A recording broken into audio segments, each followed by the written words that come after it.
Ba't nyo sinisimulan na hindi nyo kayang tapusin?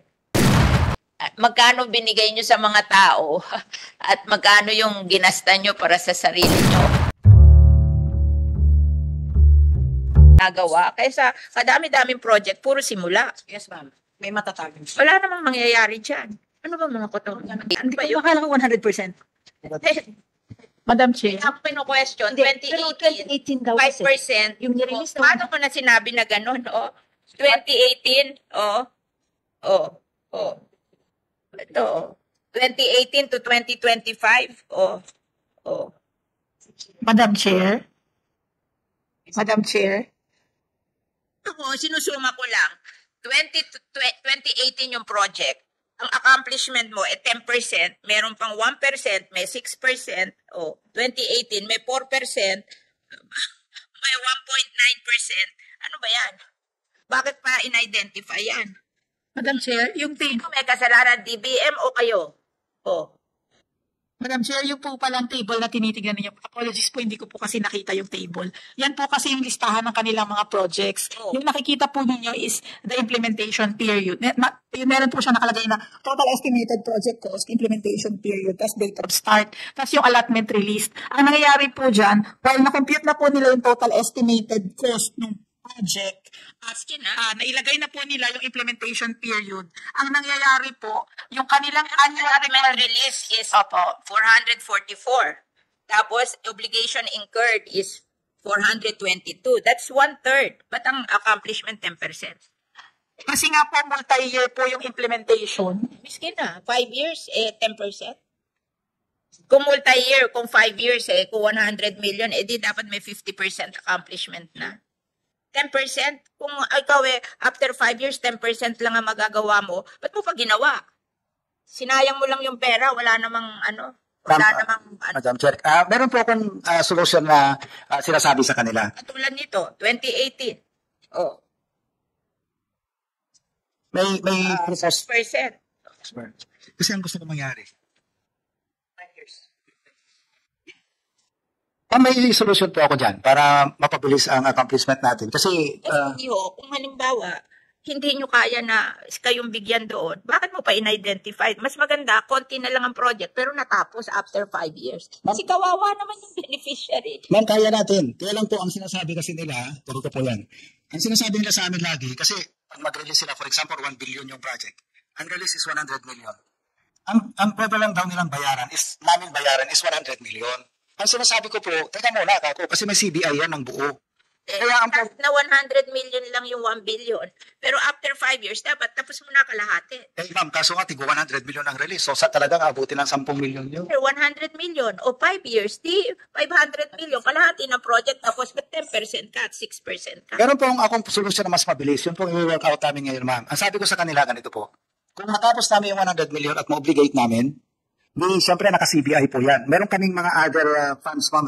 Like for example, yung na-terminate sa balog-balog, nasa amin ang cash. Sabi ko, pwede ba namin i-augment? Hihiramin muna namin yung cash para tapusin na namin ito. Pero yung sa highways, ma'am. Ibig sabihin, kahit 100 million lang per project every year, kung nag-start ka ng 2018, di kalahati na tapos. Diba? There's something wrong here .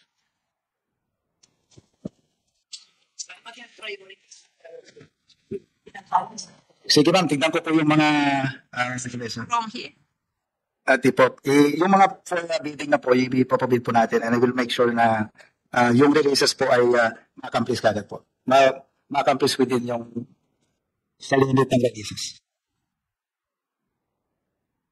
Parang there's something wrong with the system, di ba? Ayusin nyo to kasi nakakatawa to. Kasi after 5 years, 10%, after 5 years, mas kontian natin yung project pero mas mabilis. Tapos huwag tayo mag-start nang hindi natin natatapos. Puro simula to . Parang ang akin dito, ang tingin ko dito, puro simula . Puro simula . Walang natatapos. Ano ba to? Magagamit ba to kahit puro simula? Hindi, tanungin natin sila. Magagamit ba to kung puro simula? Hindi po, ma'am. Dapat po talaga project at tapusin. Ma'am, titignan na lang po kami ng catch-up plan. Titignan ko yung pwedeng implement kagad. At yun na lang po ang ano natin. There's something wrong. Nakita ko nga Hindi. puro ano.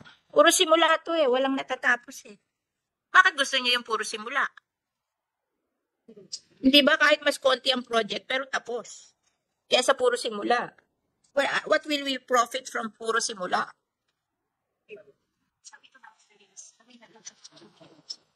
Eh, wag na kayo kumuha ng ibang project. Tapusin niyo muna to.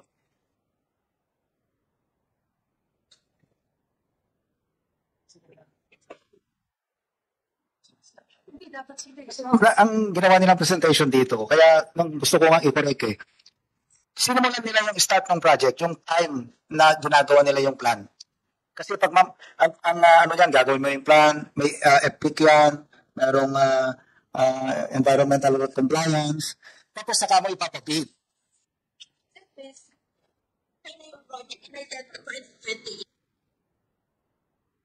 Ba yung start? Kasi yung iba forbidden pa kasi present nila ma'am, na isinama nila yung preparation. Dapat sabi ko, i-present nyo yan the time na mabid.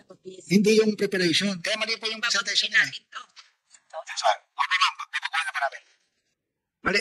Analysis lang po sa kanila na po ito lang po, out of po, dun sa total project po. Oo nga lang. Kahit ba iyan na-release? 100 lang po out of 7.1. So talagang maliit lang po talaga yung ano nila. Bakit nila sisimulan ng ganyan na release?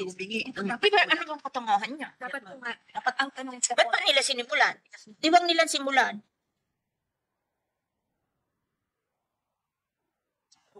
Ba't ka magre-release kung hindi mo rin matatapos? Di wag na lang simulan, tapos ibigay na lang yung pera do sa matatapos. Kahit mas konti project, pero matatapos. Hindi yung lahat sinimulan, tapos walang matatapos. Ano use na, sa mga tao noon? Di bawasan na lang yung project, tapos tapusin? At least may pinakinabangan ng mga tao. Hindi yung lahat sinimulan, tapos walang natapos. Munti mo to, ilang project to, puro 5% at 10%. Ba't puro simula?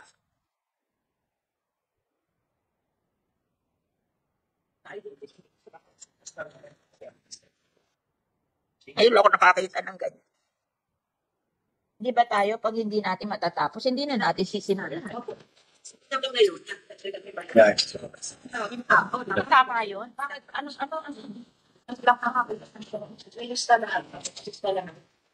Wishlist, ma'am. Hindi wishlist yan. Nirelease na sila. I think ma'am, Madam Chair, isaayos lang namin yung presentation and then i-commit natin para. Ang pure fact na nirelease na kayo, start na yan. Ang point ko, huwag na kayong mag-identify ng maraming project. Identify lang yung kayang tapusin, di ba? Tapos, pag natapos na yun, tsaka mag-identify ng panibago. Kasi sa mga tao, better yun. Kasi may pinakinabangan sila kaysa puro simula. Yes, ma'am. Tama ba yun? Sige po ma'am, tama po kayo. Ikaw ba, kung ikaw sa sarili mo, halimbawa, may gusto mong gawin sa buhay mo, kung hindi mo kaya, huwag mo nang gawin, di ba? Gawin mo na lang yung kaya mo, di ba? Sige po. Nang may natatapos. Hindi pwede yung puro tayo simula, tapos wala tayong matatapos. Kawawa naman yung mga tao. Yung pera natin na inilagay natin sa pagkarami-raming project, ilagay na lang natin kung kaya natin tatlo na lang, pero tapos. Tapos tsaka tayo magsimula ng iba. Hindi yung puro sinimula natin. Ano reason nyo para gusto nyo magsimula na hindi nyo naman kayang tapusin? Doon.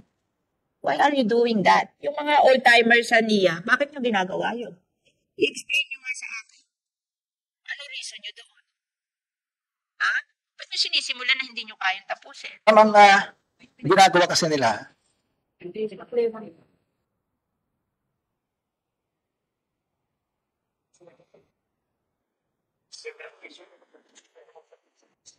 So, una, napansin ko sa inyo, puro kayo feasibility study. Ba't kayo mag-feasibility study? Wala nga kayong pera.